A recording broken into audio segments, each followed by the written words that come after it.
कधी असा प्रश्न पडलाय का, की फक्त मुलींची किंवा बायकांचीच ओटी का बरं भरली जाते?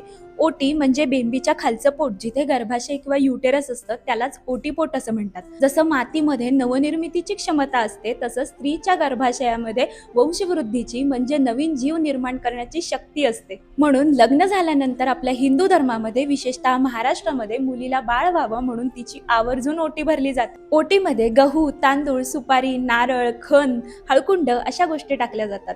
गहू आणि तांदूळ हे सुपीकता, पावित्र्य आणि समृद्धीचं प्रतीक मानलं जातं. तर सुपारी हे वर्षायू फळ आहे, म्हणजे तिला तयार होण्यासाठी 1 वर्ष लागतो, म्हणून 3ही ऋतूंचे संस्कार तिच्यावरती झालेले असतात, म्हणून ती अखंडतेचं प्रतीक मानली जाते. पाण्याने भरलेला नारळ हा सशक्त म्हणजे हेल्दी गर्भाचं प्रतीक मानला जातो. या सर्व गोष्टी मुलीच्या ओटीमध्ये टाकून तिच्या नवऱ्याच्या दीर्घ आयुष्यासाठी तिला हळदी कुंकू लावून तिची ओटी भरली जाते. मुलीला दिवस गेल्यानंतर फक्त जवळच्या नातेवाईकांना सोडून इतर लोकांना या गोष्टीची चाहूल लागू नये म्हणून तिची चोर ओटी भरली जाते. अधिक महिन्यामध्ये पुन्हा तुझ्याच पोटी जन्म लाभो म्हणून मुलगी आईची ओटी भरते. अशी ही ओटी भरण्याची छोटीशी परंपरा, पण त्यामागचा एवढा सुंदर अर्थ तुम्हाला माहिती होता का?